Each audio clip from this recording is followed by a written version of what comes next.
the sun's higher in the sky. It almost feels a little bit like spring when you look outside. We'll be getting into spring before you know it. So remember to chat in any, comments, questions, observations. You guys really do an amazing job sharing, which I think enriches really the experience for everybody. So this morning we're going to talk about fear. And I always think it's kind of an interesting topic, right? Because we all have some fears. And how do you work with them? How do you overcome them, and how do you work through them? And so first of all, I don't know who said this. It's not me, but I always like the way this presents. Is that fear is said to be the mismanagement of the mind.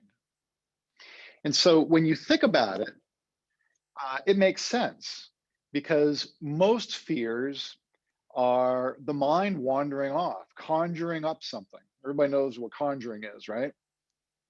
And so it's the mind's kind of out there on its own, conjuring things up, worst case scenario, worst case situations.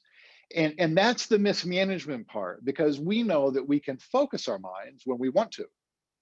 And so that whole mismanagement piece, I think once we kind of understand that kind of the basis of fear, is the fact that we're not directing our energy and managing our thoughts the way they could be. Now, there is kind of a elemental piece to fear, and we'll spend just a couple seconds here on fight or flight. Now, as a species, we're all hardwired for fight or flight. And fight or flight comes from the autonomic nervous system, and autonomic comes from the word derivative of automatic. And so, pick a period 10,000 years ago, we were walking around in the savannas, and a flock of birds flew away, and all of a sudden everything became quiet. Well, that typically was a bad thing, right? That meant that some other larger predator than me was around. And so our fight or flight nervous system, is really about how do we scan for threats. And for those of you who we've been together in some of these sessions, we've talked about this before. So, fight or flight is really about scanning for threats, because we go to the worst case first to protect our bodies. That's what fight or flight does. It takes all the energy that we have, it sends it to our extremities so we can run faster. It doesn't send energy and blood flow like to the bowels or any place like that. It sends the energy of the body to the parts that will help us fight or flight, right? Either I got to stand and fight, or I got to run. All right. And so to some degree, fear is based on that, is that the fears that we have they're kind of based in that kind of primitive version of ourselves, where we're worried about our physical safety at some level. And so it's kind of natural. And I think that goes back to the first slide of the mismanagement of it. Like, we can manage our way through it. I picked these wolves just, symbolically, amazing, right? Amazing animals. But if you were being tracked down by a pack of wolves, well, you wouldn't be thinking, well, they're that amazing. But we don't have that. We don't have, Viking marauders, with their longboats pulling up to the shores of, Belfast, Maine, getting off and raiding the village. We don't have that, right? But it's still in our DNA. You have to understand that it's still in us. It's still how we're hardwired. And so we have to work around that. So when we go to fear, and when we're not managing, okay, our minds, our thought process, some of that we just come by it naturally, right? And so I think it's kind of important to understand where it comes from and how it comes from. What happens is that your amygdala, which is part of your brain that regulates that, it overtakes overtakes your frontal cortex, it overtakes all other parts of your thinking part, and automatically puts you into action. And so that's what happens when we have a fear, right? When we're afraid of something, we kind of go into maybe a fight or flight light, version, right?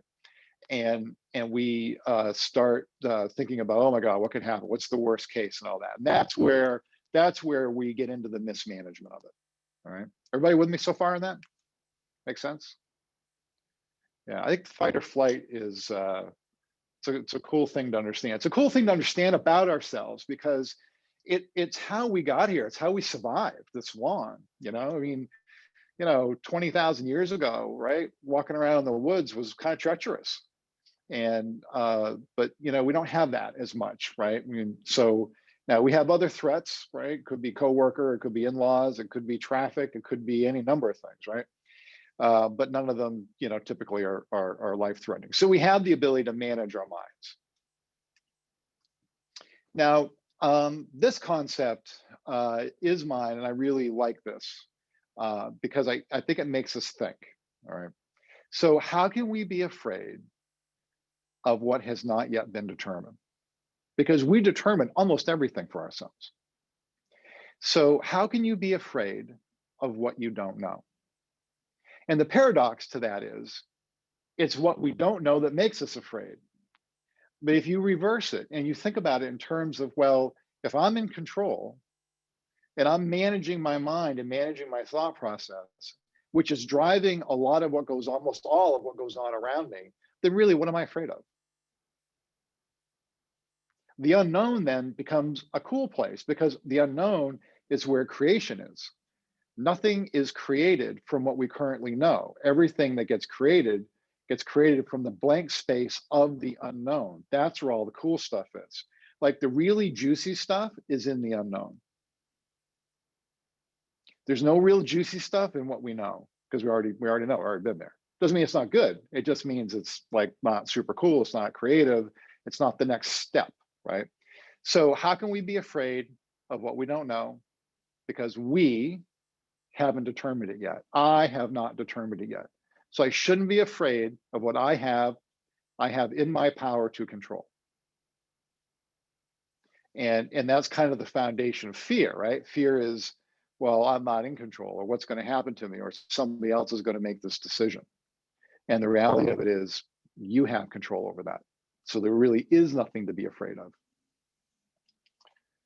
And I think about fear as more like a destination, where whatever you're thinking is kind of where you're going to go. And so on one hand we have this like really nice resort, and on the other hand, well, we have like looks like a really nice hurricane. And so that's kind of what our fear is. Fear is a destination. When we think too much and we get kind of caught up in the fear of things, it's like locking on to coordinates, okay? Because you're sending out energetically and magnetically these thoughts and feelings, okay, that are locking onto the destination that you're fearing the most. And how often do you hear people say, and we've all said it, right? Like you have like this worst case idea in your mind, and then all of a sudden the next thing you know, it happens, and you're like, see, told you. It's like, well, let's stop for a second. Okay, that's what you allowed to have happen. That was the frequency that you locked onto. That was, think about it like coordinates. Those are the coordinates that you locked onto, and all your actions, mostly subconsciously, but all your actions and all your thoughts brought you to the exact place you didn't want to be.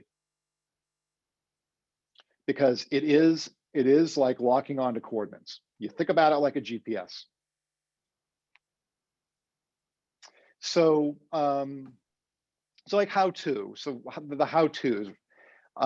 So outcomes really are not predetermined, right? They're over choosing.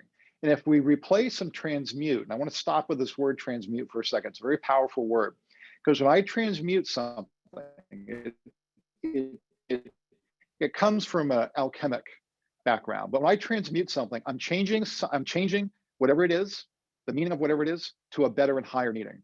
So when I replace and transmute fear of the unknown with joy and gratitude of the very best outcome possible, as if it's already happened, all right, now you're managing fear.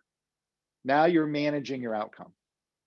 And so it isn't about deciding, well, I don't know what the future is going to be. Oh my God, it could be this. Well, it could be this thing that's maybe not as pleasant. It also could be this like really super cool thing, because there's this blank space where future exists and it's not defined yet. But if your fear determines the coordinates, if your fear is going to determine the outcome, okay, then most likely you will get something along the lines of what you're fearing. But if you transmute that thought, and you turn it into what you want and feel as if you already have it, feel as if it's already occurred, then you don't have any fear of the future, and you're more likely to have something along the lines of what you're looking for. So the fear piece, I think, it's a super cool topic. And just seeing if we have any chats. Go one.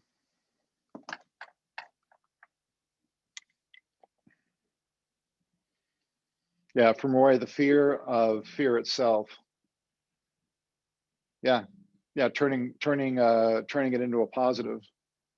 Yeah, it's a funny process, really. I mean, we conjure up, we really conjure up all these fears of kind of the worst case. Now look, I mean, there are times when you have to sort out, well, what's the worst that's going to happen, right? You got a situation you're dealing with or something like that. But that's different than being fear driven. That's different than having fear overwhelm your sense of direction and sense of control over direction. And that whole concept of being how can you be afraid of what you don't know? Because you're the one that's going to make it happen. So think about it in terms of well, what do I want? Because there's this big, huge, I always look at it like this. There's this big, huge chalkboard, I guess dating ourselves now, right? There's this big, huge chalkboard with this, blank chalkboard, and we get to put on it anything we want, but we have to choose it. Because if we leave it random, well, you'll get random results. So we have to live as if we've already gotten there with it. Just a couple other comments here. Yeah, once you break it down, from Sue Romer, yeah, once you break it down, it's easy to control. Ryan, yeah, perfect. Yeah, what you focus on expands, right? What you think about, you bring about. Yeah, and Allie, that's a good one. Victims. That's a great perspective about, are you a victim or are you a beneficiary? Are you benefiting by the change or are you a victim of the change? And change kind of happens and I think this gets to the fear thing, is things either happen to you or with you. So if they're happening to you, you tend to be more of a victim. But if they're happening with you, then you tend to be more of a beneficiary. And that is, really what we're talking about. You're replacing the fear of the unknown with the joy and gratitude of having control over your own destiny. Really simple stuff, but powerful stuff. It's funny how some of the simple things can be hard. It's like a simple concept. But unwiring, unspooling our wiring can be tough at times. Let's go one more chat here. Yeah, vision boards. Yeah, vision boards are great. Very powerful. It helps you keep in your own mind's eye about where you want to be. Yeah, Diane, right. Fearing is praying for what you don't want to happen. Yeah, there's truth to that. That would be like a whole nother class. So whole nother session. Well, it was great to be with everybody. Thanks so much for the comments. I think it really does enrich the experience that we all have. And I hope everybody has an amazing week. Take care.